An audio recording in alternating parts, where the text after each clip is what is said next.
Man, how long was I out for? Only for like 2 weeks. Sarge was only out for 5 minutes. Well, yeah, I hit him with a giant Mario action figure, and he hit me with a cast iron frying pan. Your fault. Plus, you got all our games back. Yeah, it's cool. I see you're playing some Casey Munchkin. We got a Switch, Sega Genesis. We got an Odyssey. That's cool. Woo! And I got me a Red Ryder carbine action rifle. Woo! Hey, how's your head? Feels like Jester's fat self sat on my head for 2 minutes. I'm surprised I'm alive. Oh well, sucks to suck. But anyways, after that incident, I put some ground rules into this very game room. So, let's go over it. First rule, no cheating. Second, no fighting. And under any circumstances, there shall be no crime.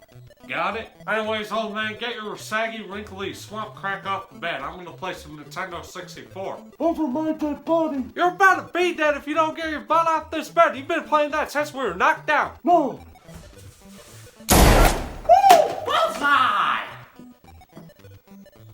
Alright, it's about time you did something useful. Thank you. No problem. I'll wait outside for the land of traitors, rattlesnakes, and alligators run away.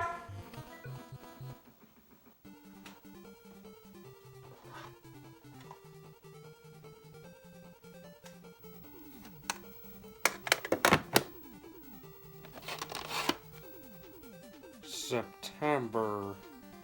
Hey, Critic, remember we were supposed to review this game in September? Yeah, but then I got COVID and I became lazy after that. Well, why don't we review it today? You know what? Let's do it. I've been wanting to get that review out of the way, so I guess we can do it now. Maybe I can get farther in the game than I ever have. Then let's get this show on the road! Hey everyone, I'm Chris the Retro Gaming Critic, and well, it's February now and we got all our games back from Leicester.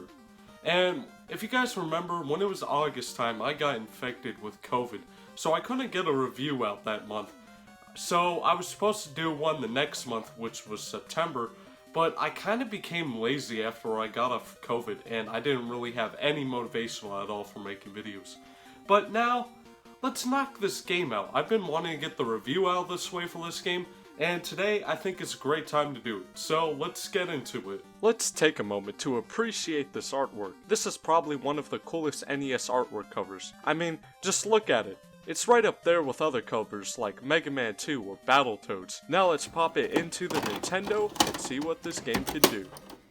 Released in 1989 for the Nintendo Entertainment System, Cobra Triangle is a boat racing combat game where you control a speedboat equipped with weapons and go through 25 different levels, completing certain objectives. These objectives include winning races, saving swimmers, defusing bombs, making it to the finish line avoiding hazards, and fighting bosses. This game is easy at the start, but it gets really freaking difficult soon. I really love the title screen of the game. This is probably one of my favorite title screens on the NES. And that's because this game was actually developed by Rareware, which means the game's soundtrack was composed by the great David Wise.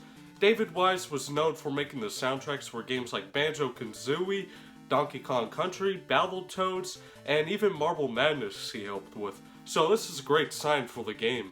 Now all we have to do is press start. The first level of the game is a racing level. If you finish the race before the other racers, you'll gain some points. As you're going through the race, you'll come across cannons and sharks, so be careful. You can also shoot the other racers. Wow, what a fair race this is! You can literally shoot all the other racers! You'll also see these brown shapes with numbers on them. These are called pods. Pods are your points to collect in the game. If you collect a pod, a word at the bottom will start to blink. These are your ship upgrades. Press the select button to upgrade your ship with the power-up that's blinking. The upgrades last forever. The powers include Turbo to make your ship go faster when at max speed. Fire makes your shots at a faster rate and go different directions. Speed makes your max speed higher. Missile will give you missiles. And Force Field will give you a temporary force field. In the level, you can use the 1-up and the pods to your advantage. By grabbing the 1-up, you can collect all the pods to level up your ship,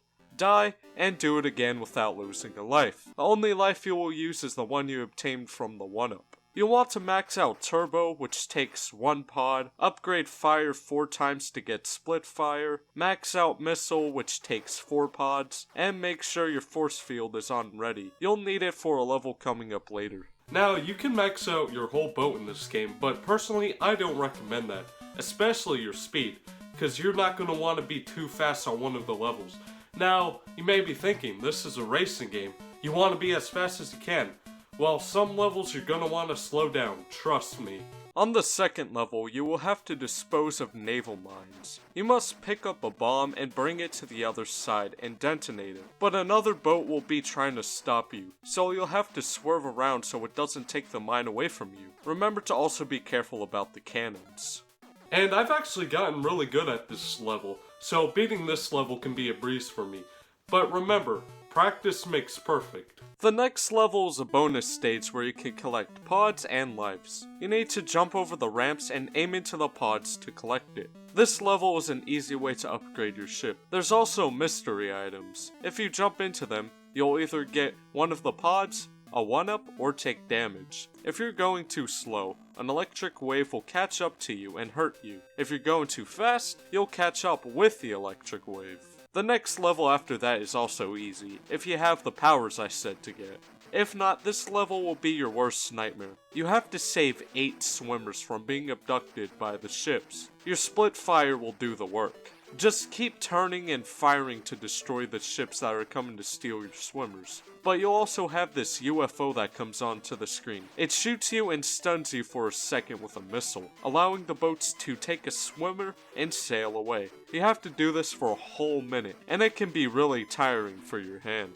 Now we move on to our first boss fight. The first boss is a dragon sea monster. The reason we maxed our missiles is because missiles deal a lot of damage. Keep spamming the fire button and dodge the sea monster's attacks. Its attacks are spitting fireballs and whipping you with its tail if you get too close to it, so keep your distance. The trick to beating this boss is when it goes to the top right corner. Then you go to the bottom left corner and spam the crap out of him. It's a pretty easy boss to kill if you have your power-ups. If not, good luck. After this level is another bonus stage where you can shoot down targets. You don't control the boat controls you. Or well, it's the current, but whatever. Having fun with these pretty easy levels? Well good, because now it's gonna switch up the difficulty level all the way up. Just wait. This next level is a reach to the finish level, but you have multiple hazards down this narrow river getting in your way. There are these 3 logs that come floating down, bumping into you. Sometimes they are more off to the side, giving you a narrow way to get through. But then there's a group all together with no way to get through. Either you take a hit to knock a log to the side to make it through, or you time it very precisely to where the logs are vertical and go through it. But most of the time, you hurt yourself trying to do that, since the current pushes you back, and then when you're holding it down for a second, it boosts you up fast. Then you have these godforsaken whirlpools, which is my kryptonite in this game. These whirlpools will be in groups of 2, sometimes 3. The whirlpools keep moving around and knocking you back when you touch them, which doesn't make sense, but I digress. If they hit you too many times, they'll sink you. You can get through by waiting for them to make a passageway, but again,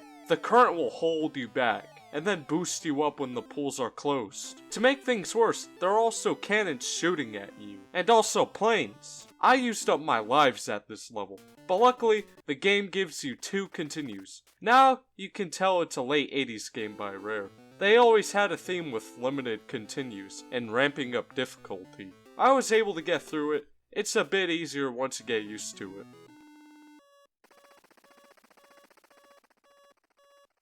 And if you thought that level was bad, oh boy, you haven't seen anything yet. Cause this next level we're about to take a look at is a level I have struggled to beat ever since I got this game in Christmas of 2020.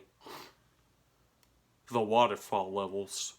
I swear, this level was legit programmed by Satan all the way down in his lair, down in hell. You have to move along a current and jump these ramps over the waterfall. But the game throws you a curveball. The first ramp has nothing guarding it, and it's stationary. But then, you get hit with a giant curveball in the face on the next ramp because you have a whirlpool surrounding the ramp, and the ramp is moving from side to side. When you jump over the first ramp, you already have some speed and get pushed into the whirlpool. And that whirlpool knocks you down into a forward current, which then pushes you down the waterfall. It's extremely difficult to make this jump and navigate through it. To make the jump, you have to stop where the current pushing you up begins. Then you have to take it slow and look for where the ramp is, and then accelerate. But doing this is not easy at all, since you have the goddamn whirlpool going back and forth, and the current in the back is pushing you backwards. And then the other will push you forward, make it hard to turn your boat. Luckily, whenever you die, you'll usually spawn at a spot where you can see the ramp and make the jump. But you don't want to lose your lives. And look, I died, and I used up all of them, and all my continues. God! This level is the absolute worst! I've had this game for almost 2 years, and I have yet to get past this level. And you know, I could use an NES Game Genie, but I can't because we have new rules in this room, so I can't use this even if I wanted to. Plus, it doesn't even work no matter what I've done to clean it. So, I'm sorry. I've been recording this for 2 hours, and I can't get past this level. So, that's gonna conclude this review. So, let's get into the story. No, you're not quitting yet. You're gonna beat the level, and I'm gonna make sure you do. But Sarge, I can't. I just keep trying and trying, but still... There's your problem. You're trying. You must do. Now, focus on the game and no distractions. Fine, whatever.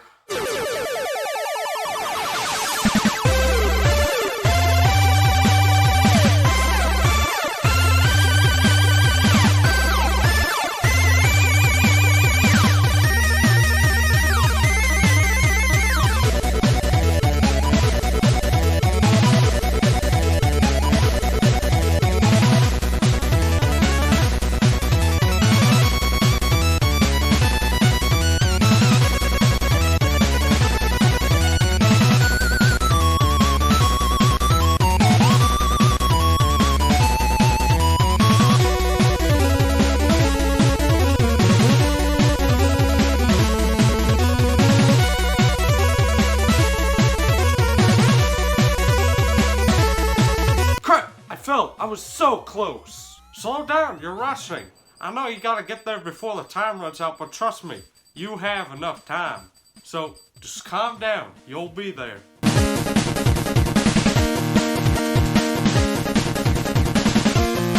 Dang it! I hit the barrier. Come on, you gotta keep trying, don't quit.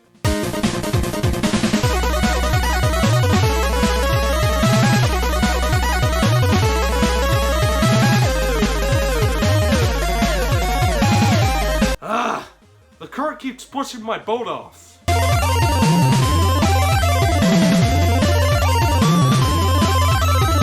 If it's your last life, you must be motivated to finish it.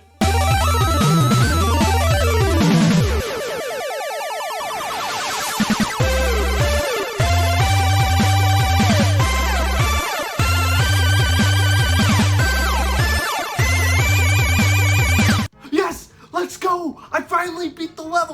Yes! Heck yeah, I knew you'd do it. Look at that. Wasn't so hard, wasn't it? Man, I'm such a great teacher. Yeah, get out of my room and let me finish the review. Wow, not even a thank you? Thank you for letting me finish my review in peace. Well, I guess I'll just go play Mega Man 9 with Gary Gamer. Alright then, let's keep reviewing. After that, it's basically just all of the other levels with the same objectives we did, but in a different format and a higher difficulty. But I feel this game is really unorganized. We just got through an extremely difficult level, and now we're in a pretty easy racing level. It's like we went from the last level of the game to the first level of the game, and then in some cases, the first level of the game to the last level of the game. You know, I would make another Battletoads reference, but too bad, you get Jester dancing instead.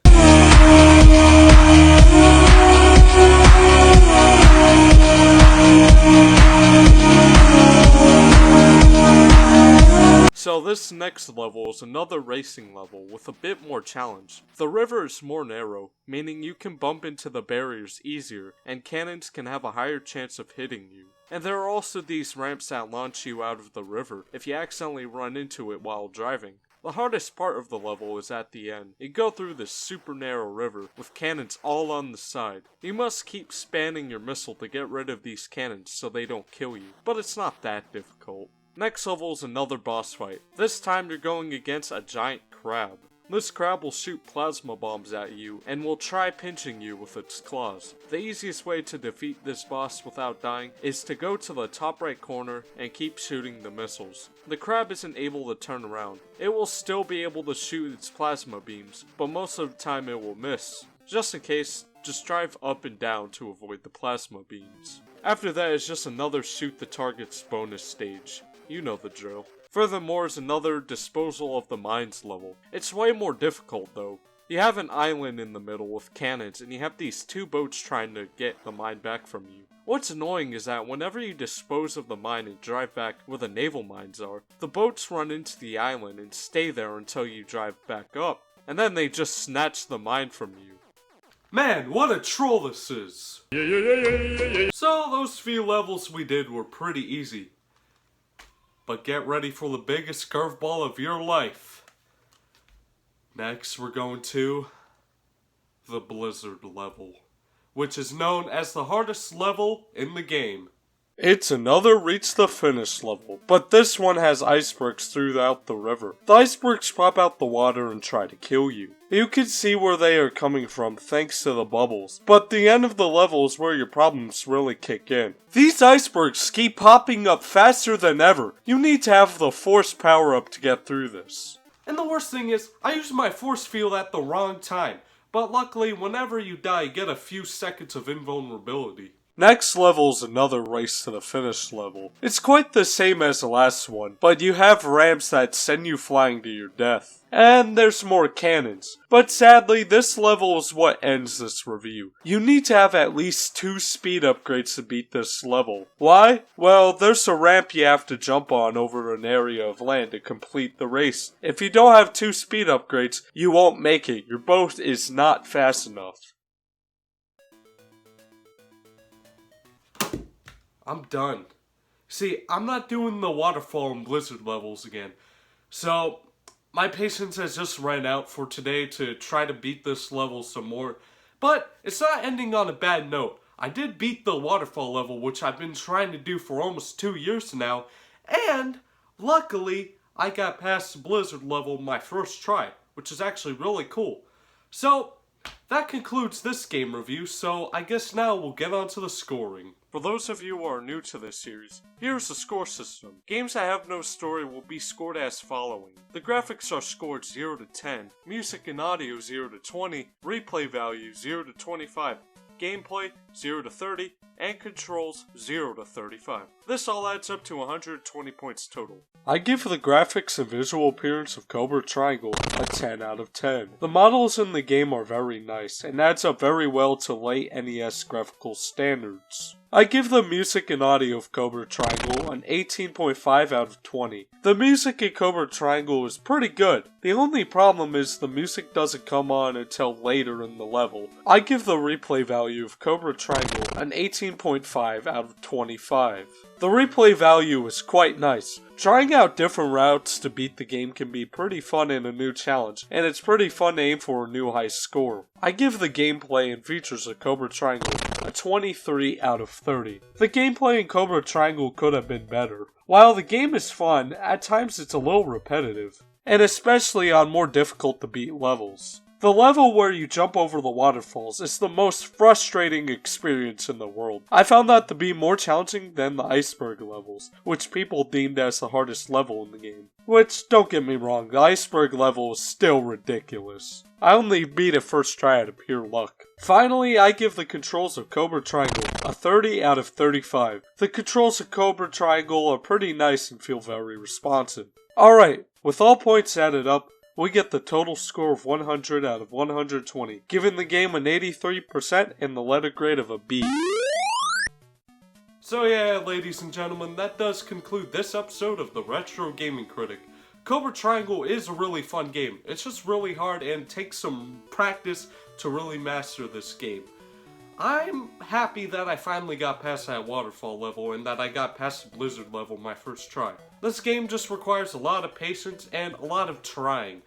So yeah, do I recommend this game for your NES collection? Yeah, it's a really solid game and it's only about $12. I got this game for Christmas and I'm glad that it's part of my NES collection. Just look at the box art. If that's not enough, then I don't know what's enough to make you want to buy this game. So yeah, that is the end of this, and thank you for watching the review, and I will see you next time. Dude, put that thing away! They're like children here!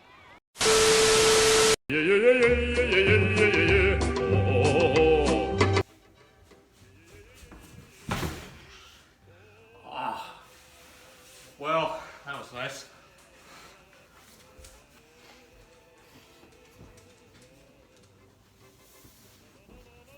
You know, So ladies and gentlemen, that does So yeah, ladies and gentlemen, that does God.